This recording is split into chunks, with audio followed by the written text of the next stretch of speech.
Very warm welcome to the students of Fundamental of Cost and Management Accounting of ICMAP. This is Imtiaz Bashir.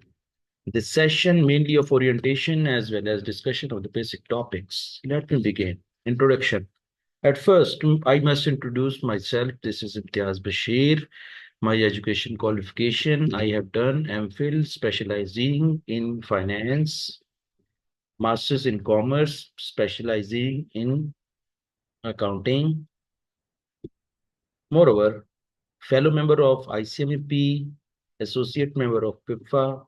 I have more than 20 years of teaching experience in fundamental of cost and management accounting, advanced management accounting, and strategic management accounting. Secondly, we will discuss here the course outline of fundamental of cost and management accounting. Mainly, there are 4 parts of FCMA course outline. Part A consists of 3 topics that are introduction to the management accounting, cost classification, cost behavior. Second part, that is B part, consists of 3 topics: the cost accounting system for accounting for material, accounting for labor, accounting for overheads.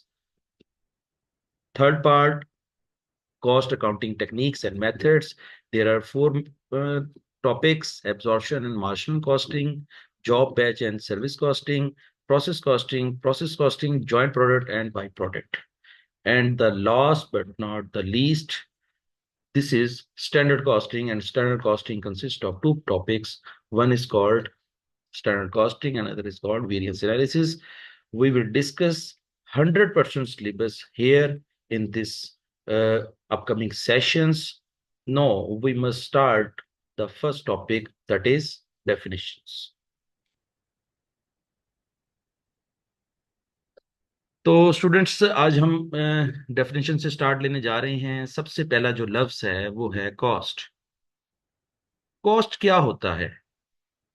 मैं cost के लफ्ज को थोड़े से आसान से लफ्जों में पहले बताना चाहूंगा, फिर उसके बाद उसकी डेफिनेशन पढ़ेंगे और उसको फिर उसके बाद डिस्कस करेंगे। देखें, जब कभी भी जिंदगी में कोई भी चीज हासिल करना चाह रहे होते हैं, या ऐसे समझ लें खरीदना चाह रहे होते हैं, तो खरीदने के बदले में जो कुछ भी अदा करते हैं, पैसों की सूरत में जो कुछ भी अदा करते हैं, वो अदा किया हुआ उस चीज के हासिल करने के लिहाज से कॉस्ट कहलाएगा।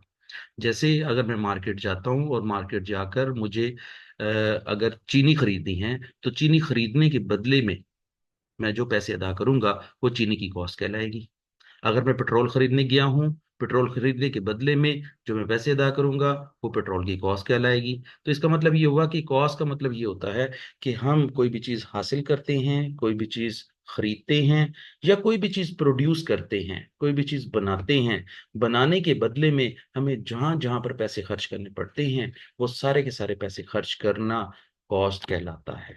अब हम स्पेसिफिक तौर पर डेफिनेशंस की तरफ आते हैं।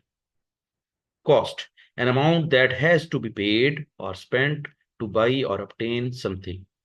यही मैंने लफ्ज यूज किए थे कि किसी भी चीज को हासिल करने के लिए, खरीदने के लिए, या किसी भी चीज को अचीव करने के लिए जो कुछ भी अदा किया जाता है वो कॉस्ट कहलाता है।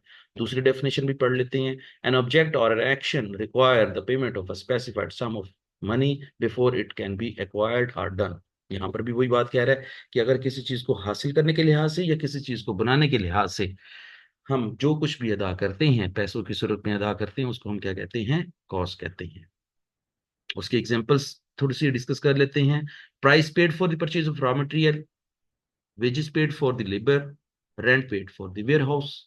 तीनों जगह पर, तीनों एग्जाम्पल्स में हम कुछ ना कुछ पैसे अदा कर रहे हैं।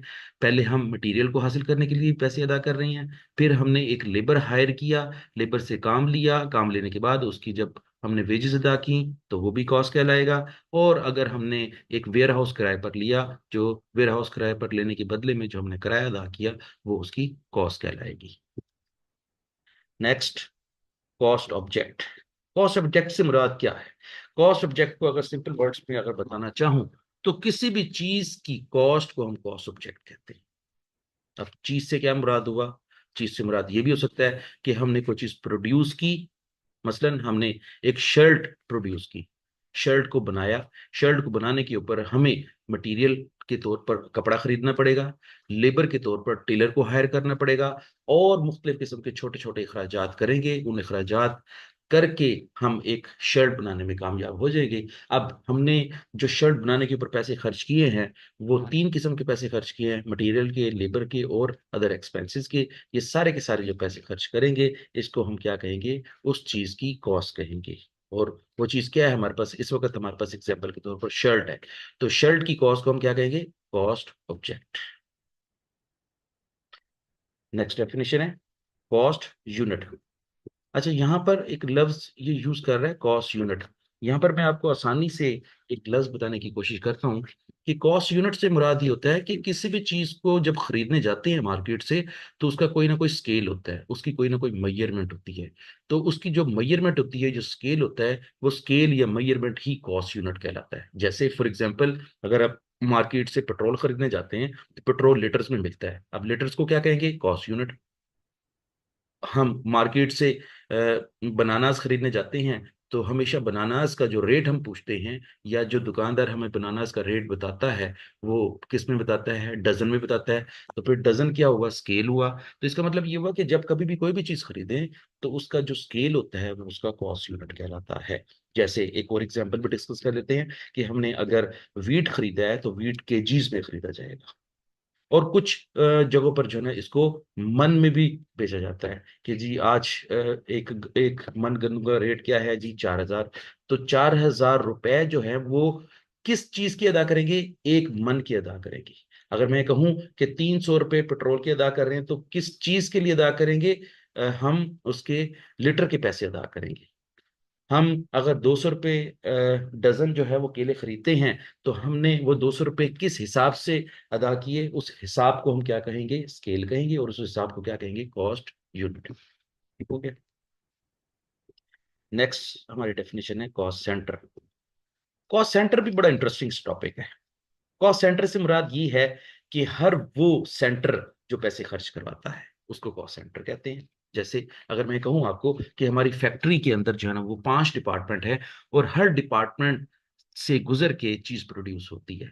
जैसे अगर मैं कहूँ आपको कि पहले डिपार्टमेंट में हम सिर्फ और सिर्फ रॉ मटेरियल खरीदते हैं, दूसरे डिपार्टमेंट में वही रॉ मटेरियल जो है उसको काटा जाता है, तीसरे डिपार्टमेंट में उस रॉ मटेरियल को उसकी सिलाई की जाती है, चौथे डिपार्टमेंट में उस रॉ मटेरियल को हम पैक करते हैं, और पांचवें डिपार्टमेंट में उस चीज को हम बेच देते हैं। अब क्या होगा कि पहले डिपार्टमेंट में जब हमने कपड़ा खरीदा, तो इसका मतलब ये है कि पहले डिपार्टमेंट ने पैसे खर्च करवाए, तो फिर कॉस्ट सेंटर क्या कहलाया? Department first. दूसरे डिपार्टमेंट ने भी पैसे खर्च करवाए, तो फिर दूसरे डिपार्टमेंट डिपार्टमेंट को क्या कहेंगे? Cost centre. तो ऐसे समझ लें कि हर वो जगह, या हर वो डिपार्टमेंट, या हर वो प्रोजेक्ट, या हर वो बिल्डिंग जो पैसे खर्च करवाती है, उस बिल्डिंग को, उस प्रोजेक्ट को, उस डिपार्टमेंट को हम क्या कहेंगे? Cost centre. मैं उम्मीद करता हूं कि आपको मेरी ये बात समझ आ गई होगी। मैं मजीद डेफिनेशन की तरफ जाता हूं। Cost card. देखिए, कॉस्ट कार्ड भी बड़ा एक इंटरेस्टिंग सा टॉपिक है। मैं इसको रिलेट करता हूँ कि हमने यहाँ पर एक लफ्ज पढ़ा है कार्ड। पहले तो कार्ड के बारे में बात करते हैं। कार्ड क्या होता है? कार्ड एक ऐसी चीज है जहां पर कुछ मालूमात दर्ज की जाती है। जैसे विजिटिंग कार्ड। ठीक है। विजिटिंग कार्ड में क्या होता है कि जिस बंदे का वो विजिटिंग कार्ड होता है, वहां पर उसका नाम लिखा होता है, उसका मोबाइल नंबर लिखा होता है, उसका एड्रेस लिखा होता है, और उसकी वो तमाम इंफॉर्मेशन जिसके जरिए हम इस बंदे तक पहुंच सकते हैं, उस कार्ड पे लिखी होती है। तो जब हम बात करते हैं कॉस्ट कार्ड की, तो फिर क्या मतलब हुआ कि एक ऐसा कार्ड जिसके ऊपर कॉस्ट लिखी होती है। अब कौन सी कॉस्ट लिखी हुई है? इसका मतलब ये है कि हम अगर किसी भी चीज का 1 यूनिट प्रोड्यूस करते हैं, तो हम ये बताएंगे कि हमारा 1 यूनिट को प्रोड्यूस करने के ऊपर हमारा मटेरियल इतने रुपए का लगा, लेबर इतने रुपए की लगी, और बाकी एक्सपेंसेस इतने खर्च किए, तो फिर 1 यूनिट बनाने के ऊपर हमारा टोटल इतना खर्चा आया। अगर 1 यूनिट बनाने के ऊपर हमारा टोटल खर्चा जो लिखा होता है, जिस कार्ड के ऊपर लिखा होता है, उसको हम कॉस्ट कार्ड कहते हैं। जैसे आपकी स्क्रीन पे आपको नजर आ रहा है कि कॉस्ट कार्ड किस तरह बना होता है कि जी, जैसे फॉर एग्जांपल, डायरेक्ट मटेरियल खर्च किया 100 रुपए का, डायरेक्ट लेबर खर्च की 200 रुपए की, डायरेक्ट एक्सपेंसिस खर्च हुए 50 रुपए के। इन तीनों को जमा करेंगे, तो जमा करने से एक आंसर आएगा। उस आंसर का नाम क्या होगा? Prime cost. प्राइम कॉस्ट के अंदर हमने वेरिएबल प्रोडक्शन ओवरहेड और फिक्स प्रोडक्शन ओवरहेड को जमा किया और इसके अंदर नॉन प्रोडक्शन ओवरहेड को भी जमा किया, तो टोटल कॉस्ट, एक यूनिट की कॉस्ट आ गई 1100। तो जब मैं कहूंगा कि एक यूनिट को बनाने की कॉस्ट क्या है, तो आप उसको कॉस्ट कार्ड पे लिख के दे देंगे और कहेंगे कि ये है इस चीज को प्रोड्यूस करने का कॉस्ट कार्ड। अच्छा, अब हम बात करते हैं कि कॉस्ट की इकसाम क्या होती है। कॉस्ट की इकसाम को हम क्या कहेंगे, क्लासिफाइंग दी कॉस्ट।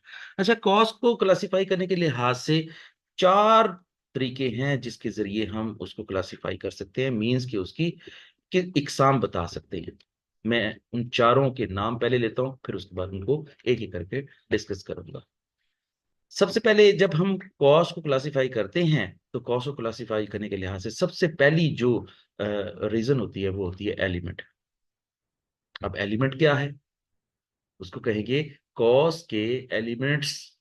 कॉस्ट के एलिमेंट मीन्स कि कितनी चीजें इकट्ठी करें तो एक लफ्ज बनता है कॉस्ट। तो इसका मतलब ये हुआ कि अगर मैं कहूं कि कॉस्ट के अंदर तीन चीजें शामिल होती हैं, और वो तीन चीजें क्या होती हैं, मटेरियल कॉस्ट, लेबर कॉस्ट और फैक्ट्री ओवरहेड कॉस्ट, इन तीनों को अगर हम एक ही करके डिस्कस करें तो वो उसके एलिमेंट्स कहलाएंगे, और एज ए होल डिस्कस करेंगे तो वो क्या बन जाएगी, कॉस्ट बन जाएगी। ठीक हो गया। अब हम बात करते हैं नेचर के हिसाब से कि कॉस्ट को जब हम नेचर के हिसाब से डिस्कस करते हैं, तो कॉस्ट की दो इकसाम, एक डायरेक्ट कॉस्ट, एक इनडायरेक्ट कॉस्ट। जब हम कहते हैं कि जी डायरेक्ट कॉस्ट है, तो डायरेक्ट कॉस्ट की भी एग्जांपल किस तरह होती हैं कि डायरेक्ट कॉस्ट तीन किस्म की होती हैं। एक होती है डायरेक्ट मटेरियल कॉस्ट, एक होती है डायरेक्ट लेबर कॉस्ट, और तीसरी होती है डायरेक्ट एक्सपेंसेस। और जब हम बात करते हैं कि जी कॉस्ट की दूसरी किस्म नेचर के हिसाब से क्या है, इनडायरेक्ट कॉस्ट है, तो इनडायरेक्ट कॉस्ट के भी अपने ही कुछ फिनोमिना है जिसके जरिए हम इसको एक्सप्लेन कर सकते हैं। तो इनडायरेक्ट कॉस्ट भी तीन किस्म की होती है, इनडायरेक्ट मटेरियल, इनडायरेक्ट लेबर और इनडायरेक्ट एक्सपेंसेस।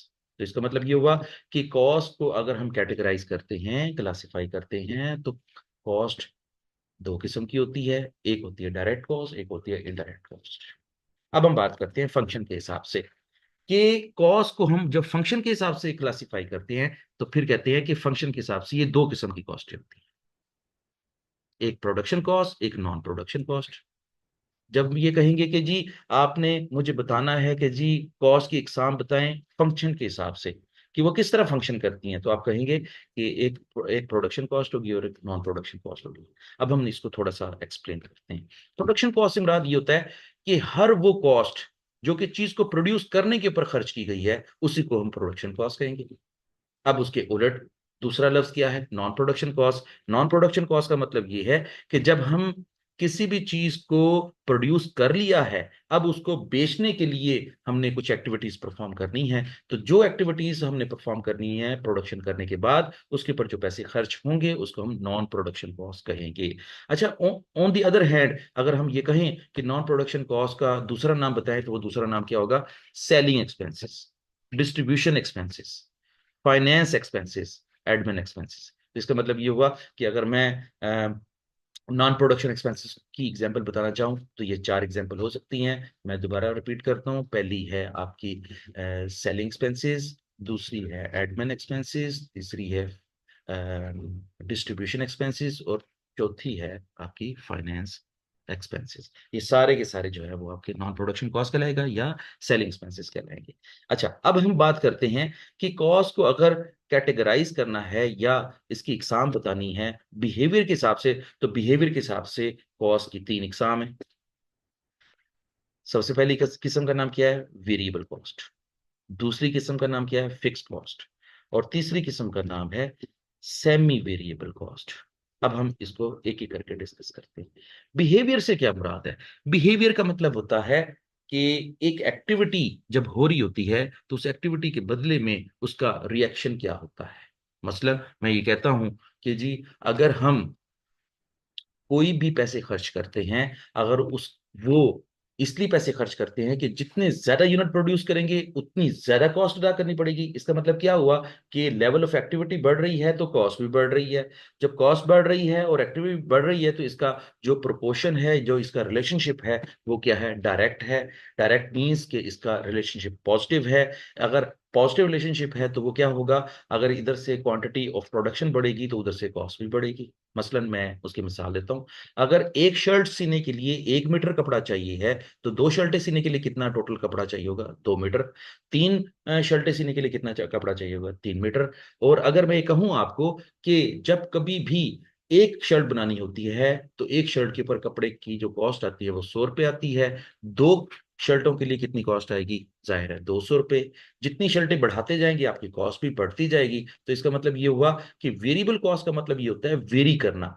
और इसका मतलब ये हुआ कि अगर अगर क्वांटिटी वेरी कर रही है तो कॉस्ट भी वेरी करेगी, क्वांटिटी बढ़ रही है तो कॉस्ट भी बढ़ेगी, क्वांटिटी घट रही है तो कॉस्ट भी घटेगी।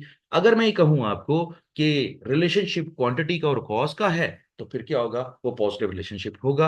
अगर क्वांटिटी बढ़ती है तो कॉस्ट बढ़ती है, अगर क्वांटिटी घटती है तो कॉस्ट भी घटती है। जब ये बढ़ना या घटना हम डिस्कस करते हैं कॉस्ट का, तो इसको हम क्या कहते हैं, वेरिएबल कॉस्ट। वेरी करना, चेंज होना, तब्दील होना।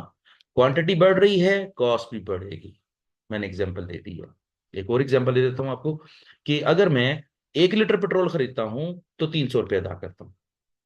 अगर मैं पेट्रोल की क्वांटिटी बढ़ा देता हूँ, 1 से 2 लीटर कर देता हूँ, तो फिर कॉस्ट भी बढ़ेगी, 300 से 600 हो जाएगी। तो इसका मतलब ये हो कि अगर क्वांटिटी बढ़ेगी तो कॉस्ट भी बढ़ेगी। अब मैं कहते क्या करता हूँ, कॉस्ट को जो है ना वो क्वांटिटी को घटा देता हूँ, और इस तरह कॉस्ट भी घट जाएगी। तो इसका मतलब ये हुआ कि सेम रिलेशनशिप है ना, अगर क्वांटिटी घटेगी तो कॉस्ट भी घटेगी, क्वांटिटी बढ़ेगी तो कॉस्ट भी बढ़ेगी। तो इसका मतलब ये हो कि ये कॉस्ट कौन सी कहलाएगी, बिहेवियर के हिसाब से कौन सी कॉस्ट कहलाएगी, वेरिएबल कॉस्ट कहलाएगी।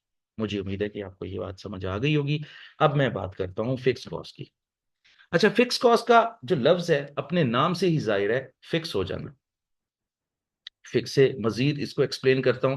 मैं ये कहता हूं कि अगर मैं एक कमरा किराए पर लेता हूं, अगर मैं उस कमरे के अंदर पूरा महीना रहता हूं तो भी पूरे महीने का किराया अदा करूंगा, और अगर एक दिन रहता हूं तो भी पूरे महीने का किराया अदा करूंगा। तो इसका मतलब क्या हुआ कि कॉस्ट आपकी फिक्स हो गई है। अब यहां पर कॉस्ट का ताल्लुक जो है वो एक्टिविटी के साथ नहीं है। अब एक्टिविटी क्या है, पूरे 30 दिन रहूंगा या एक दिन रहूंगा, किराया पूरा अदा करना पड़ेगा। जब किराया पूरा अदा करना पड़ेगा तो इसी पूरे अदा करने को हम क्या कहेंगे, फिक्स कॉस्ट कहेंगे। मैं एक और एग्जांपल देता हूं आपको। मैंने एक जनरल मैनेजर अपॉइंट किया, उस जनरल मैनेजर को अपॉइंट करने की वजह से मैंने उसके साथ उसकी सैलरी तय की कि मैं उसको 1 लाख रुपया हर महीने दिया करूंगा। ठीक हो गया। अब वो मजदूर या सॉरी, मजदूर की बात कर रहा हूं, वो जनरल मैनेजर या मैनेजर जिसको मैंने अपॉइंट किया था, अब चाहे उसके होते हुए 1 यूनिट प्रोड्यूस हो या 1 लाख यूनिट प्रोड्यूस हो या 10 लाख यूनिट प्रोड्यूस हो, उसकी तनख्वाह फिक्स है। यूनिट्स चाहे बढ़ें चाहे घटें, उसकी तनख्वाह फिक्स है। इसलिए उसकी तनख्वाह को मैं कॉस्ट के लिहाज से क्या कहूंगा, फिक्स कॉस्ट कहूंगा। तो इसका मतलब ये हुआ कि जो कॉस्ट एक्टिविटी के हिसाब से बढ़ती हो या एक्टिविटी के हिसाब से घटती हो, उसको हम वेरिएबल कॉस्ट कहते हैं। लेकिन ऐसी कॉस्ट जिसका क्वांटिटी के ऊपर कोई असर नहीं पड़ता, ये क्वांटिटी का बढ़ना या क्वांटिटी का घटना उसके ऊपर कोई असर अंदाज नहीं होता, तो ऐसी कॉस्ट को हम फिक्स कॉस्ट कहते हैं। मैं मजीद एक एग्जांपल देता हूँ। जिस तरह एक सरकारी मुलाजिम होता है, तो अगर वो सरकारी मुलाजिम सारा महीना भी दफ्तर ना जाए ना, तो उसको तनख्वाह पूरी मिलेगी। ठीक हो गया। और सरकारी मुलाजिम के साथ तो होता भी ऐसे, उसकी कोई तनख्वाह नहीं कटती होती। लेकिन अगर वो पूरे के पूरे 30 दिन जाता है तो भी उसकी तनख्वाह वही होगी, अगर वो एक दिन जाता है तो भी उसकी तनख्वाह वही होगी। तो इसका मतलब क्या हुआ, उसकी तनख्वाह फिक्स है। और फिक्स का कॉन्सेप्ट क्या होता है कि जी, पैसे ना बढ़ेंगे ना घटेंगे। पैसों की बातें हो रही है यहाँ पे, कि पैसे ना बढ़ेंगे या घटेंगे, इसको हम क्या कहेंगे, फिक्स कॉस्ट कहेंगे। तो मुझे उम्मीद है कि आपको ये बात समझ आ रही होगी। और अब मैं तीसरी और बहुत इंपॉर्टेंट कॉस्ट की बात करता हूं। एक ऐसी कॉस्ट जिसके अंदर वेरिएबल कॉस्ट का भी एलिमेंट शामिल हो और फिक्स कॉस्ट का भी एलिमेंट शामिल हो, तो ऐसी कॉस्ट को हम सेमी वेरिएबल कॉस्ट कहेंगे। मैं इसकी एग्जांपल देता हूं। आपके घर बिजली का बिल आता है। बिजली का बिल जो है उसके अंदर दो किस्म के पैसे लिखे होते हैं जो कि आपने अदा करने होते हैं। एक वो पैसे लिखे होते हैं जो कि आपने यूनिट्स खर्च किए हैं। मसलन अगर आप 1 यूनिट खर्च करेंगे तो 100 रुपये अदा करेंगे, 2 यूनिट खर्च करेंगे तो कितने पैसे अदा करेंगे, 200 रुपये अदा करेंगे। और अगर फॉर एग्जाम्पल आपका बिल आ जाता है, बल्कि नहीं, मैं ये कहता हूँ कि आपका जो बिल के ऊपर यूनिट्स लिखे हुए हैं वो लिखे हुए आ जाते हैं 200 यूनिट, और 1 यूनिट की कीमत कितनी है, 100 रुपया। तो फिर हम क्या करेंगे, जो यूनिट्स की जो कॉस्ट है उसको कैलकुलेट करने के लिए 200 को मल्टीप्लाई करेंगे 100 से, तो आपका बिल कितना आ जाएगा, 2,000 रुपए। मेरा ख्याल है 2,000 है, नहीं 20,000 रुपये है। अच्छा, अब आप ये देखें कि आप चाहे यूनिट 200 खर्च करें, चाहे यूनिट 1 खर्च करें, तो चाहे यूनिट 1,000 खर्च करें, आपको जो बिजली का जो मीटर है उसका किराया फिक्स अदा करना पड़ेगा। फिक्स का मतलब ये है कि चाहे आप कम यूनिट खर्च करें, चाहे आप ज्यादा यूनिट खर्च करें, कम यूनिट का जो रिस्पॉन्स है वो मीटर के रेंट के ऊपर नहीं पड़ता, मीटर का रेंट फिक्स रहता है। ठीक है, तो इसका मतलब ये हुआ कि अगर बिजली का बिल अदा करूंगा तो मीटर का किराया वही होगा, आप अदा करेंगे तो मीटर का किराया वही होगा। आप यूनिट खर्च करेंगे 1,000 यूनिट, मैं यूनिट खर्च करूंगा 200 यूनिट, लेकिन फिक्स कॉस्ट का कॉन्सेप्ट ये है कि अगर यूनिट्स बढ़े या घटें, आपने मीटर का किराया सेम अदा करना है। तो इसका मतलब ये हुआ कि हम अपने बिल के अंदर फिक्स कॉस्ट भी अदा कर रहे हैं, वेरिएबल कॉस्ट भी अदा कर रहे हैं। तो एक ऐसा बिल या एक ऐसी कॉस्ट जिसके अंदर दोनों खासियतें पाई जाती हैं, ऐसी कॉस्ट को हम क्या कहते हैं, सेमी वेरिएबल कॉस्ट। अच्छा जी, अब हम इन्हीं कॉस्टों को, वैसे तो मैंने ये सारी कॉस्टें जो है ना वो डिटेल के साथ डिस्कस कर रही हैं, आप ये कॉस्टें जो है ना वो उनको डिटेल से पढ़ लीजिएगा, आपको ये सारा समझ आ जाएगा। अब हम थोड़ी सी बात कर लेते हैं, व्हाट इज मैनेजमेंट अकाउंटिंग, कि मैनेजमेंट अकाउंटिंग क्या होती है। अच्छा, मैंने इसको भी पढ़ने से पहले, इसको भी एक्सप्लेन करने से पहले एक जनरल सा कॉन्सेप्ट देता हूँ आपको। आपको ये जनरल सा कॉन्सेप्ट दूंगा तो आपको ये इसकी डेफिनेशन मुकम्मल समझ आ जाएगी। गो के मैंने यहाँ पर 2 डेफिनेशन लिखी हुई हैं, दोनों की दोनों मेरी इस बात से आपको समझ आ जाएंगी। मैं ये कहता हूँ कि एक ऑर्गेनाइजेशन के अंदर जब ऑर्गेनाइजेशन को चलाया जा रहा होता है, तो कौन चलाने वाले लोग होते हैं, वो लोग होते हैं मैनेजर्स। मैनेजर्स का काम क्या होता है, आप अगर मैनेजर्स की डेफिनेशन में जाकर पढ़ें तो उनका जो मेन काम होता है उसको कहते हैं डिसीजन मेकिंग। जब मैनेजर्स डिसीजन लेना चाह रहे होते हैं तो उनको कुछ इंफॉर्मेशन की जरूरत होती है। वो इंफॉर्मेशन उनको कहाँ से मिलती है, अकाउंटिंग के जरिए मिलती हैं। अब हमें ये जरूरत है कि वो कौन सी अकाउंटिंग है जो कि मैनेजर्स को डिसीजन मेकिंग करने में हेल्प आउट करती है, तो मैं कहूंगा मैनेजमेंट अकाउंटिंग। तो इसका मतलब ये हुआ कि एक ऐसी अकाउंटिंग जो मैनेजर्स को डिसीजन लेने में मदद करती है, ऐसी अकाउंटिंग को हम क्या कहते हैं, मैनेजमेंट अकाउंटिंग। अब आइए जरा इसकी मैं डेफिनेशन पढ़ता हूं, और मुझे उम्मीद है कि आपको मैनेजमेंट अकाउंटिंग की डेफिनेशन, इससे बेहतर डेफिनेशन जो है वो जो मैंने बताया है और जो मैंने लिख कर दिखाया हुआ है आपको, इससे बेहतर डेफिनेशन आपको नहीं मिलेगी। सबसे पहले definition, one simple definition of management accounting is the provision of financial and non financial decision making information to the managers. एक ऐसी अकाउंटिंग जो कि मैनेजर्स को फाइनेंशियल और नॉन फाइनेंशियल इंफॉर्मेशन प्रोवाइड करती है। किस लिए प्रोवाइड करती है, क्योंकि उन्होंने डिसीजन लेना होता है, तो डिसीजन मेकिंग करने के लिए जो ये इंफॉर्मेशन दी जाती हैं, ऐसी इंफॉर्मेशन को हम क्या कहते हैं, मैनेजमेंट अकाउंटिंग। अब हम दूसरी डेफिनेशन की बात करते हैं। In other words, management accounting helps the directors inside the organisation to make decision. ये बात भी वही होगी कि एक ऐसी अकाउंटिंग जो कि डिसीजन लेने के लिए मैनेजर्स को प्रोवाइड की जाती है, ऐसी अकाउंटिंग को हम क्या कहते हैं, management accounting. This can also be known as cost accounting, और इसको हम कॉस्ट अकाउंटिंग भी कह सकते हैं। लेकिन मैं ये कहूंगा कि कॉस्ट अकाउंटिंग की जो इम्प्रूव्ड वर्जन है, जो एडवांस वर्जन है, उसको हम कहते हैं मैनेजमेंट अकाउंटिंग। और कॉस्ट अकाउंटिंग किसे कहते हैं, एक ऐसी अकाउंटिंग या एक ऐसी इंफॉर्मेशन का जरिया जहां पर किसी भी चीज को प्रोड्यूस करने की कॉस्ट को रिकॉर्ड किया जाता है, उसको हम कॉस्ट अकाउंटिंग कहते हैं। लेकिन जब मैं कहूंगा कि एक ऐसी अकाउंटिंग जिसके अंदर डिसीजन मेकिंग करने के लिए जो इंफॉर्मेशन दी जाती है, ऐसी अकाउंटिंग को हम क्या कहते हैं, मैनेजमेंट अकाउंटिंग। आज के दिन के लिए इतना ही काफी है। नेक्स्ट सेशन में हम मजीद कुछ डेफिनेशंस और मजीद कुछ जो है वो टॉपिक्स के ऊपर बात करेंगे। इंशाल्लाह आप उससे सुनकर आपको बहुत फायदा होगा और आपका सिलेबस जो है वो जल्दी जल्दी एडवांस करेगा। Thank you very much. अल्लाह हाफिज। कल इंशाल्लाह मुलाकात होगी।